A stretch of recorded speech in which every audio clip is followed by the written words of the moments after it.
I'm Jennifer Angel. This is my report for you, Aries, for the week of July 17. Now, this is a pretty interesting week because we've got three squares and a couple of trines, and it seems like a very fateful week to me because the squares sort of pushing you out of your comfort zone, and the trines are just bringing things as something's leaving your life or changing or altering or in some way, then the trines are sort of putting it back together and filling it in with something better.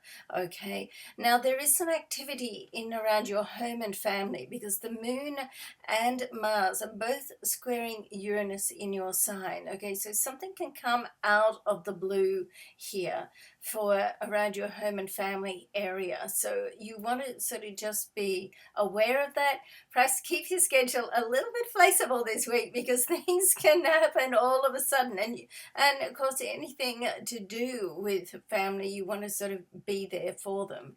But it's not all about that. I mean, there's Venus and Jupiter are trining, and I love these two together. This is just so nice, and it opens up communication for you to have with someone, and it can also be a soul connection and someone from the past, quite possibly another lifetime, not necessarily someone you met. So don't, if you're looking for love, don't keep looking for someone that you've met in this life. But there certainly seems to be, because there's also a trine between Saturn and Mercury. So when I put all this together, it does seem like there's love is most definitely in the cards, with someone that you feel that you have comfortable existence with. Okay, now you almost like that deja vu.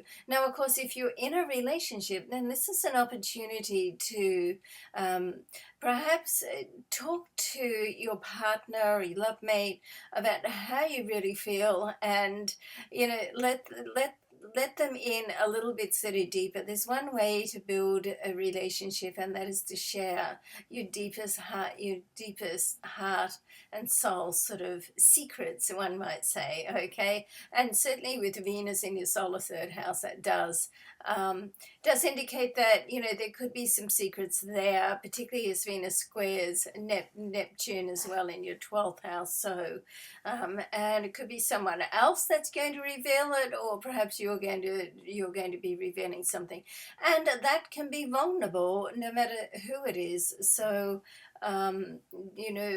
keep that in mind. And in the fifth house, with the new moon and the moon and Mars all moving into this area, and the new moon at the end of the week, that's great for business. It's a terrific area to meet someone new, start a new love affair, or or just to focus on love. But it's also terrific for business in the way of connecting with people. And because Mars and air, we got all this activity in there. It's great for negotiation as well. Okay, and you could be getting some news through, and particularly highlights anything that's a creative product or creating something new. Okay, and it's a fresh start, so we like that. Okay, now before I get on to your card, I do have my readings still on sale. I've redesigned my whole readings page on jenniferangel.com. It's much easier to understand now, I hope, because even I was confused by it. So go on and have a look.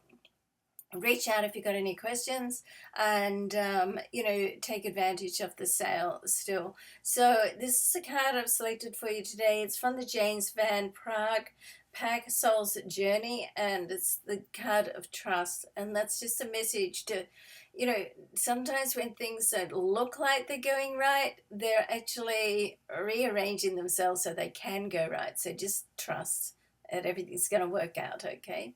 And a little affirmation on that is, I accept that my inner voice will always guide me correctly. Okay, so love and luck to you, and we'll see you next week. And while you're on the Jennifer Angel side, if you would mind just subscribing to my newsletter and subscribing to my YouTube channel if you haven't already. Thanks so much. Bye.